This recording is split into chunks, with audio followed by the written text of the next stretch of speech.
100కు పైగా దీర్ఘకాలిక సమస్యలకు ఎటువంటి ఆపరేషన్ దుష్ప్రభావాలు లేకుండా హోమియోపతి చికిత్స.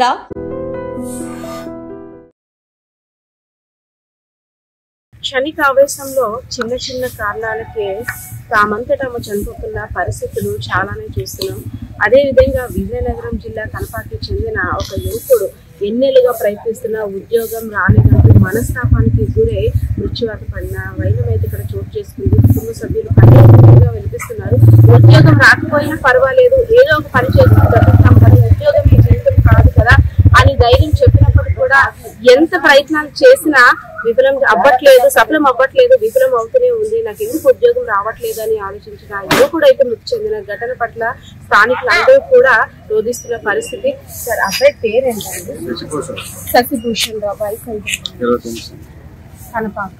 ఎప్పటి నుండి ఉద్యోగం ప్రయత్నిస్తాడు, అన్ని సెలక్షన్కి వెళ్ళాడు, వెయిట్ చేసాడు. మరి భగవంతుడి అనుగ్రహం లేక మరి తగలలేదు. వాళ్ళు మామూలుగా బతికానండి బయట కోసం వాళ్ళ కళ్యాణ మదర్ హౌస్ వైఫ్. ఎందుకు సార్ అంటే ఉద్యోగం ఒక్కటే ఇంకా జీవితం అనే విధంగా యూత్ ఎందుకంటే ఉద్యోగం లేకపోతే వేరే వైపు బిజినెస్ చేసుకునే అవకాశం ఉన్నాయి, లేదంటే ప్రైవేట్ గా సాఫ్ట్వేర్ ఏవో ఒకటి ఉంటాయి, కానీ ఉద్యోగం ఒక్కటే ఇంకా తప్పదు, ఇది జీవితం అనే కోణంలో. ఆడి గోల్ ఏంటంటే ఆర్మీకి వెళ్ళాలనే గోల్ మొదటి నుంచి ఉందంట. ఆ గోల్ మీద ఏంటంటే హార్డ్ గా ప్రాక్టీస్ చేసి ట్రై చేసి అన్ని సెలక్షన్కి వెళ్ళడం జరిగింది. కానీ ఏంటంటే జీవన లేక తగలలేదు. సగం ఖాళీగా ఉండేవాడు కాదు, డ్రైవింగ్ ఉంది, షాపింగ్ కార్ కానీ వెళ్ళేవాడు, ఏదానికని వెళ్ళిపోయాడు. అది కూడా లేకపోయినా సరే బెనిఫిట్ అనే ఇది బెనిఫిట్ దాంట్లో కూడా వెళ్ళేవాడు. ఉద్యోగాలు ఫ్రస్ట్రేషన్ లో ఇంచుమించు 4-5 సంవత్సరాలు పెట్టి ట్రై చేస్తున్నా, రాలేదని చెప్పి మాతో చెప్పడం జరిగితే ఎటుందరూ అలాగైనా బతకొచ్చు, ఇది కాకపోతే ఇంకోటి చేసుకుంటాం, అన్ని అందరికి ఉద్యోగాలు వచ్చేస్తున్నాయి అని చెప్పడం జరిగింది. అయినా క్షణకావేశంలోనే హ్యాంగ్ కాదండి ఈ పాయిజన్.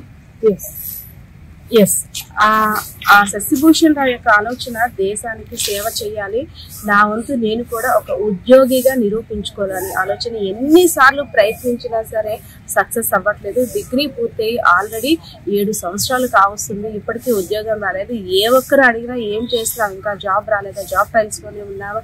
సో అన్ని మాటలకు కూడా తను ధైర్యం చెప్పుకుంటూ వివిధ రంగాల్లో కూడా తను అంటే బ్లింకిట్ ద్వారా, అదేవిధంగా వేరే వేరే చిన్న చిన్న సోర్సెస్ ద్వారా కూడా డ్రైవింగ్ సోర్స్ ప్రతి ఒక్కదాన్ని కూడా ఎంత ఉద్యోగం చేసినప్పుడు కూడా గవర్నమెంట్ ఉద్యోగం, అదేవిధంగా దేశ సేవ చేయాలి, దేశ సేవ మాత్రమే అనే ఒక ఆప్షన్ ని తన మైండ్ లో పెట్టేసుకున్నాడు. సో ఇంకా నాకు ఉద్యోగం రాదు అని మనస్తాపానికి గురే పాయిజన్ తీసుకొని మరణించడంతో ఒక్కసారిగా కుటుంబ సభ్యులంతా కూడా దిగ్భ్రాంతికి గురైన పరిస్థితి. తమ బిడ్డ తమ కళ్ళ ముందు ఉంటే ఏ కష్టమో నష్టమో చేసుకుని బ్రతుకుండేవాడు, ఇలా అయిపోవడంతో తమకు దిక్కెవరు, తమ దిక్కు తోచిన పరిస్థితిలో తమ బిడ్డలు అన్యాయం చేశాడు అంటూ కూడా రోధిస్తున్న పరిస్థితి అయితే ఇక్కడ విజయనగరం జిల్లా కేంద్ర ఆసుపత్రి వద్ద కనిపిస్తున్న పరిస్థితి. పద్మ 5 విజయనగరం. నిజంగా ప్రస్తుతం ఉన్నటువంటి సమాజం దేనికి ప్రయారిటీ ఇస్తుంది? ఆర్థిక సంబంధాల చుట్టూ మాత్రమే తిరుగుతుంది. మళ్ళీ ఎన్నికలంగానే చాలా విరక్తి కలుగుతాం. మంచి అనిపిస్తుంది కదా, లేడీస్ కూడా ఛాలెంజింగ్ జాబ్స్ చేసినప్పుడు చాలా బాగుంటది. ట్రాఫిక్ అసిస్టెంట్స్ గా నియమించిన ట్రాన్స్జెండర్స్ అందరితో సాల్యూట్ చేయించుకుంటున్నారు. ఫుడ్ డెలివరీ ఇవ్వటానికి వెళ్ళినటువంటి డెలివరీ బాయ్ అనిల్ పై కళ్ళ ముందు